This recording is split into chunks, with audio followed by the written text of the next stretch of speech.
নাই, চিল্লা বলুন ঠিক কিনা? ঠিক। আজ মুসলমান কোন দিকে? আমি আর একটা কোরআনের কারিমের আয়াত তেলাওয়াত করেছি এই নামাজের বিষয়ে। সূরাতুল হজ্জের থেকে একটি আয়াত তেলাওয়াত করেছি। জাহান্নামে যারা মানুষ হয়ে যাবে, জাহান্নামের উপক্রম হয়ে যাবে, যেই সমস্ত মানুষগুলো জাহান্নামের প্রজ্বলিত আগুনে যারা জ্বলবে, ওই সমস্ত অন্তর কারা হবে একটু ভালো করে শোনেন। যেই সমস্ত অন্তরের মধ্যে আল্লাহর পবিত্র কুরআনুল কারীমের মতন এত সুন্দর একটা পঠিত বাণী, এত সুন্দর একজন আল্লাহ রাব্বুল আলামিন এই কোরআনকে মানব জাতির হিদায়াতের জন্য দিয়েছিলেন। এই কোরআনকে যারা বুকে আগলে রেখেছে, এই কোরআনের কথা যারা মানেছে, এই কোরআন অনুযায়ী যারা জিন্দেগি করেছে, এই কোরআন অনুযায়ী পরিবার চালিয়েছে, এই কোরআন অনুযায়ী যারা সামাজিক জীবন চালিয়েছে, এই কোরআন অনুযায়ী বিচার ব্যবস্থা করেছে, এই কোরআন অনুযায়ী যারা রাষ্ট্রের মধ্যে কাজ করেছে, এই কোরআন দিয়ে যারা দেশ চালাতে চায়, আমার আল্লাহ রাব্বুল আলামিন তাদের পুরস্কার কি দিবেন জানেন?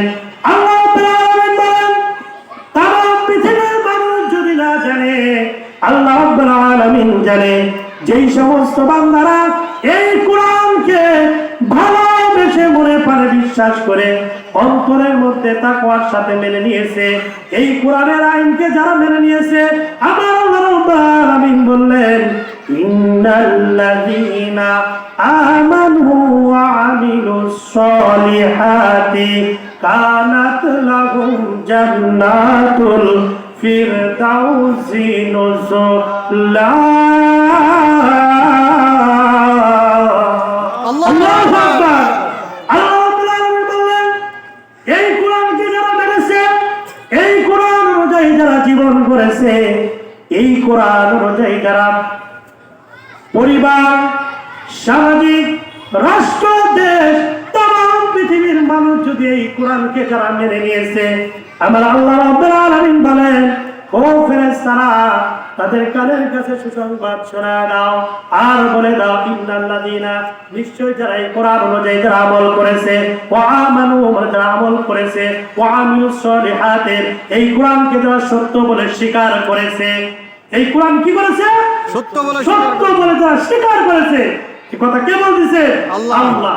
ওই আল্লাহ পাক বলতেছেন, ওয়া আমিলুস সলিহাতি, যারা এই আমল করবে, এই কোরআনকে যারা সত্য বলে স্বীকার করবে, আমার আল্লাহ রাব্বুল আলামিন বলেন, ইয়া আইয়ুহাল্লাযীনা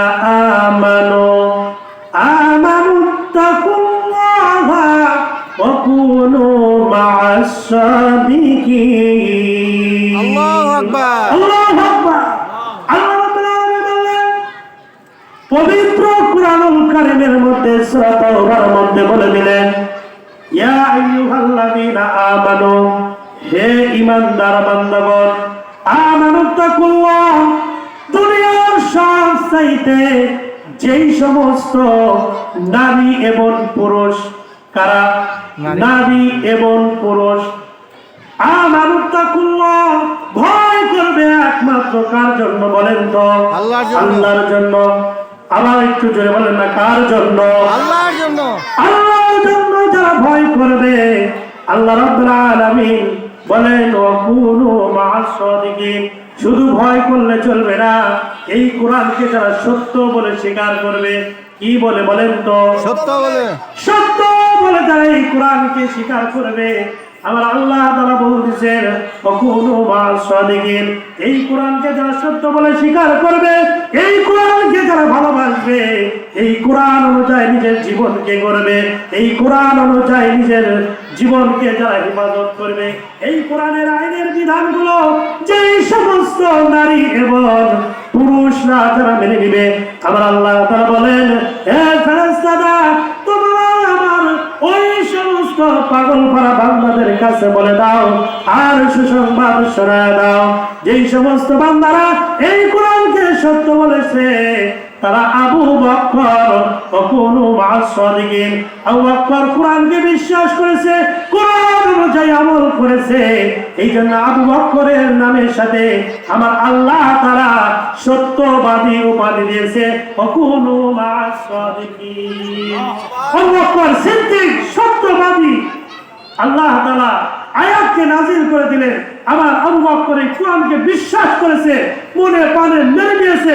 সর্বক্ষেত্রে পরিবারে, রাষ্ট্রে, সমাজে, বিচার বিভাগে যত রকমের জায়গা আছে কোরআনকে প্রাধান্য দিয়েছে আমার আবু বকর। এই কোরআনের প্রাধান্য দেওয়ার কারণে আল্লাহ রাব্বুল আলামিন বিশ্ব নবী সাল্লাল্লাহু আলাইহি সাল্লামের কথাকে মনে করে বিশ্বাস করে আবু বকর অন্তরের মধ্যে নিয়েছিল বিদায় আল্লাহ রাব্বুল আলামিন কোরআনের মধ্যে আয়াত নাযিল করেছিলেন। সেই আয়াত হচ্ছে ওয়াকুনু মা'আস সাদিকিন। আমি আবু বকরের আমলে খুশি হয়ে তার মুখে স্বীকারোক্তি দেখেছি, সে সত্যবাদের পথে স্বীকারোক্তি দিয়েছে, সত্য কথাকে সে মেনে নিয়েছে। আমি আল্লাহ তাআলা আবু বকরের সাথে ওই সমস্ত নারী এবং পুরুষদেরকে আমি জান্নাতে থাকার ব্যবস্থা আমি স্বয়ং আল্লাহ রাব্বুল আলামিন দান করে দেব। চিৎকার দিয়ে বলুন সুবহানাল্লাহ।